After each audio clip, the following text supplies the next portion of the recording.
I think our paths crossed around 2016, not long after I joined CEIBS. Yep. And I was asked to do a panel on doing business in China for a visiting group from Canada. And I thought, it would be useful to have a panelist who knew something about Canada and China. And when I reached out to CanCham, the Canadian Chamber of Commerce, they said the guy you need to talk to is Carl Breu.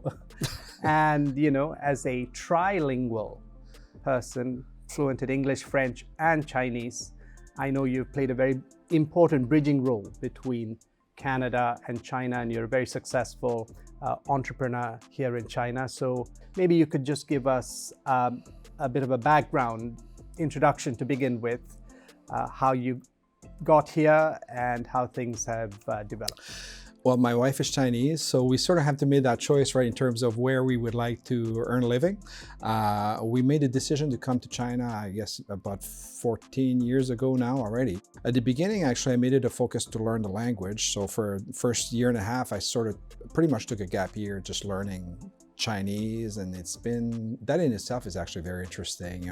I'm an engineer by training. After that, we started to sort of do these technical procurement projects, which would be maybe a complex request from abroad. Maybe somebody wants to purchase, for example, wind towers in China.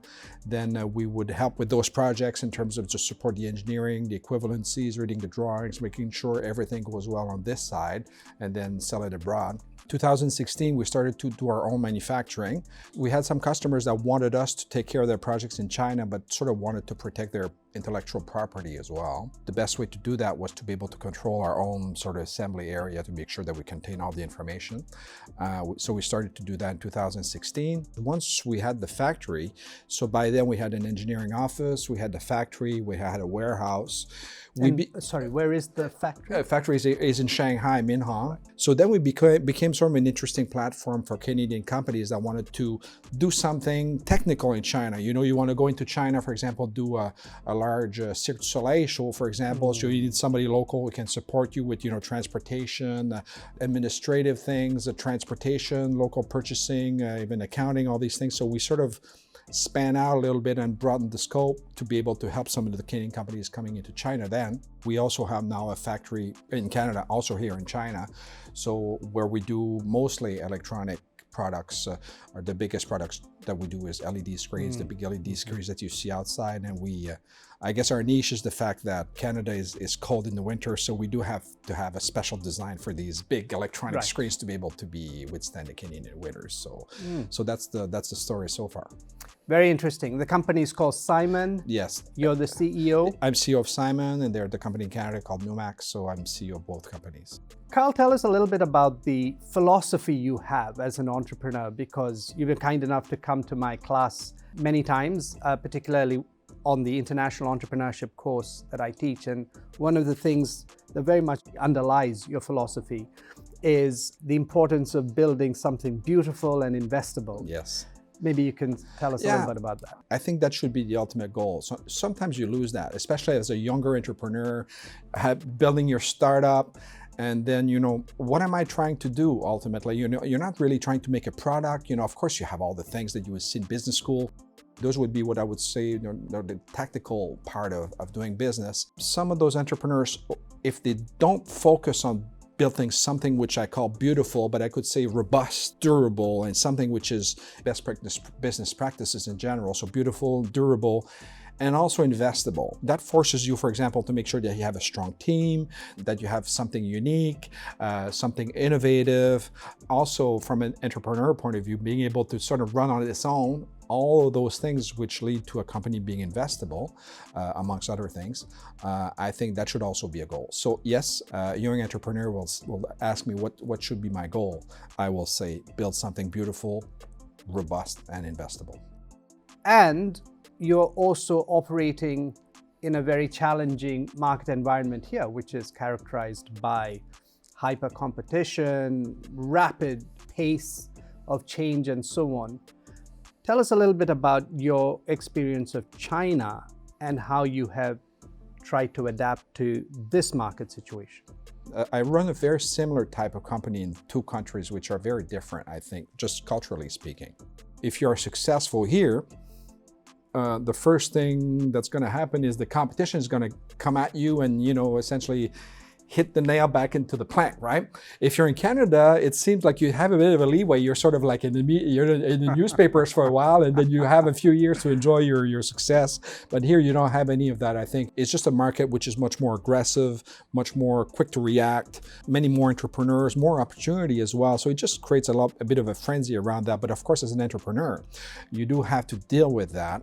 I think last few years, one of the big changes I see is the fact that no matter in China or abroad, I think we have to deal with a lot more of I'm not sure anxiety would be the right word, but I do feel that as we're managing teams and different projects, you cannot not take into account that you have to manage the anxiety or the stress level of yourself and your team to be able to be successful.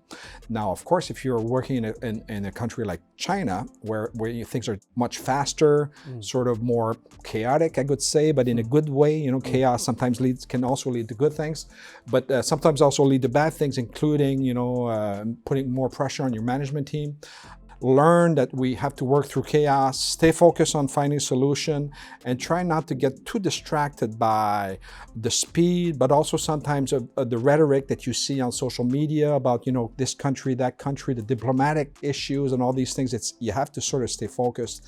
And I think that's a big part of being successful. For us, we're very specifically in an area where we pretty much have to deal with China, right? I mean, electronics, the LEDs, the PCBs, as of today, electromechanical elements, the type of things that we manufacture, I would say basic supply chain advantage to be here. And that's not going to be changing anytime soon, I would think. So that being said, I think just managing, just learning to work through a little bit of a situation which is chaotic, I think is a good way to approach it. So dealing with these very different environmental situations, you have Canada on the one hand, advanced market, most stable. You have China, very dynamic, and clearly with sort of complementary competencies, it seems. What is your advice to international entrepreneurs? What do you see as a key competence that they need? Specifically on that, I like to talk about what I call cultural intelligence. So you have some people, you just put them in a room with people from totally different cultures, not just China, Canada, it could be any two cultures. And after a while they make friends, they're drinking beer, they're having fun, not to put too much on the fun thing, but just the fact that, they really connect. And then ultimately, they seem comfortable, there's a mutual understanding. It just flows very naturally, as opposed to other people. If you're dealing internationally, you have a lot of what I would say are cultural intersections and multidisciplinary intersections. So for example, in our case, we're manufacturing in China. So we have at some point a buyer or a salesperson from Canada talking to maybe somebody in China who's managing production or logistics. Oh, you have an intersection there. If you have this type of intersection, take note that you need to have people that are able to work that and that have that sort of extra ability. Of course, if you're at that level, it's not too bad. But at the management level, I think then it becomes extremely critical. Right. If you have somebody who's coming here, and it's obvious sort of when you say it, but it's not really done that frequently to my knowledge. Just the fact that if you're pushing somebody to come into here, that consideration, which is just the one of having somebody who is very natural, very comfortable, to the point of being able to just make things flow, work on the real problems and have the communication flowing, I think that would probably be, to me, the most important thing to be successful internationally. Let's unpack this a little bit, the cultural intelligence notion, because it seems to me that part of what you're talking about relates to interpersonal interactions, but it also perhaps relates to some of the strategic choices one makes, particularly in terms of, what do you do in relation to Canada? What do you do in relation to China? What is your general sense when you're dealing with cross-border business situations? What sort of tasks do you allocate to the Canadian end, what to the Chinese end? So Let's take a complex task, for example. Say you're trying to develop a new product, and that new product that you're designing has to be manufactured in China, which is something we experience a lot, which is sort of the need comes from maybe some type of market research or a direct request from a customer, for example. We're doing manufacturing here. It's either electromechanical or it's electronic with some level of complexity.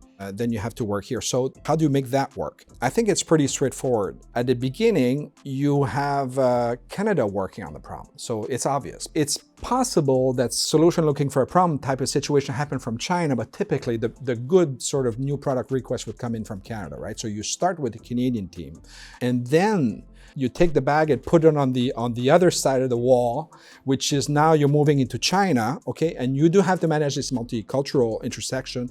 Also sometimes a multidisciplinary intersection, which would be maybe have a sales team from Canada, which is transferring something to a very sort of pragmatic production engineer from China. And then you don't worry too much about Canada for a while. You just go through the whole process here. Of course, China is also very innovative and it's very quick to adapt new technology. So some bright ideas will also come out of this segment here while you're in China to improve the product. And then once you have something which we think is manufacturable, which I've incorporated some of those elements from Asia, if you want, into the design, then the last part, you switch back to Canada.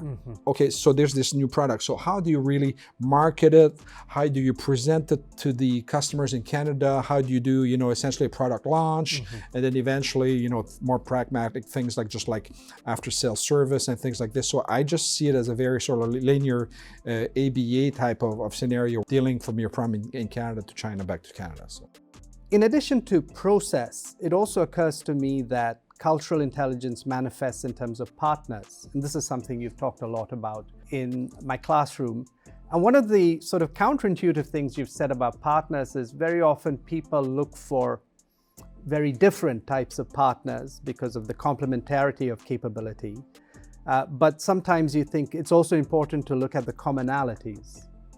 Yes. Could you just say a little bit about Absolutely. That? If I'm looking for a partner in Canada, for example, I will look for somebody who's complementary to my skills. So I'm an engineer, so maybe I look for an accountant, and then try to go very complementary. I think if you're looking for a partner in international business, don't do that. It's there's enough things complicated around you. Try to get at least that channel open for communication, So if I'm looking for a partner here, it is counterintuitive, but then in the context of international, find somebody that is more like you.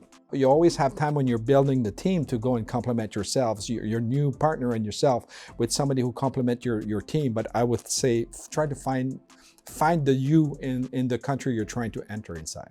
That's an interesting thought. And perhaps why you came to that conclusion is that you discovered that actually complementarity becomes a given in many respects when you're beginning to talk to somebody in another market context, right? Yes. They are deeply embedded in that in a way that an outsider will not. So maybe the complementarity is much more of a given than when you as a Canadian are dealing with a fellow Canadian, right? Yes. Yeah, it's like you're starting with the cultural complementarity from the beginning, right? Right. So you already have that in place, so Yeah. that's good. So you're trying to make not everything, opposite, try to have some places where you have a commonality, I think is relevant. So I think that's another very practical insight. I think you've said something interesting about the process, something interesting about partners. And since we have a couple of P's, let me throw in one more P, which you have mentioned in my classroom much more since COVID happened, and that's pivots, right? Because the world changed dramatically and uncertainty seems to be a constant. As we bring this conversation to a close, maybe we can talk a little bit about pivots. Yes. My experience the last few years of really just pragmatically look at some of the pivots we tried to do because it was a big topic in 2020. Some areas of business really went pretty much disappeared for a year or two. How do I pivot? Do I go to something which is totally different from what I'm doing now because I still have some cash, I have time and can do it? I still use my own infrastructure, but maybe make a different product, for example. For us, the successful pivots were not those sort of leaps of courage into something very, strategic and courageous. It was just a very conservative pivots that worked out well for us. On the contrary, just let go of some elements of things we were doing that we think maybe we're getting weaker, and just push on some things that we thought we were really the best at. And that's been successful. I think it's probably something that is valid also just beyond COVID now for us. It's just that we're always trying to simplify, try to get as narrow as we can in terms of what we do. One of the constraints that come in with working internationally is that your customers are now international, but your competition is also international. So that sort of forces you to be much less horizontal, much more vertical. Right. Competition is everywhere, not just in China, or abroad as well, of course. The best pivot for us were just those type of very, very conservative pivots where we're just not doing something totally different, but just trying to still focus on what we were doing and do it better. Could you maybe give us an example of something that you... Yes, there's also some serendipitous pivots, I guess. So sometimes we were just lucky. Some of the systems that are used actuators for theater seats, for example, and that market was hit hard by COVID. The same systems were also used for gamers. And that sort of, took the place. And then all of a sudden the gaming type of business came on. So I think that's interesting to see how sort of the whole market sort of naturally pivoted because people were staying more inside. Back to my original point, I think the conservative pivots are the best ones now in this, especially we're dealing internationally. So we were doing electronics, but different types of electronics. But now the more we go, the more we're really, really focusing on our, what I said in the beginning, the winter type of Canadian LED exterior screen, which I think at some point we'll probably be able to claim that we make the best LEDs for winter, So I think when you're able to find a niche where there's a market, which is also attached a nice narrative, I'm from Canada, there's the winter there, and then you attach it to what you're doing, and then you have a good vertical, then all of a sudden, the song starts to sound better, and then that's what worked very well for us. Very interesting. So I think playing to one's strengths becomes very important, and also tapping the strengths of the locations that you're bridging. Yes. Right? The idea that you have the innovation to deal with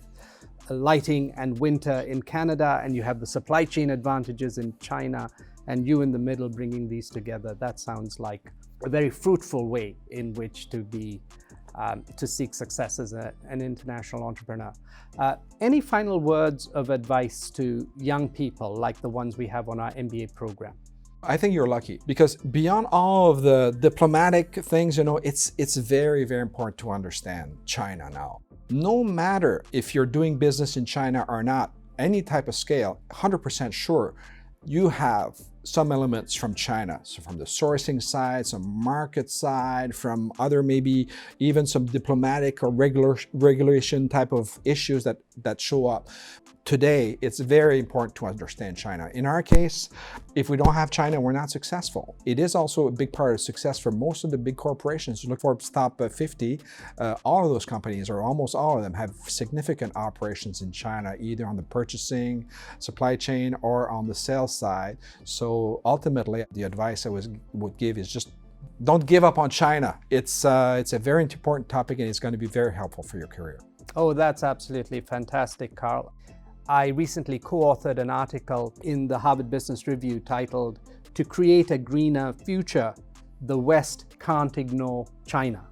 And basically what you're saying is pretty much for anything that you're doing commercially at scale, you can't ignore China. So I think that's a very nice note on which to bring this conversation to a close. You've been very generous with your time on multiple occasions, coming to my classroom, which I greatly appreciate. And thank you for making the time to share your thoughts now.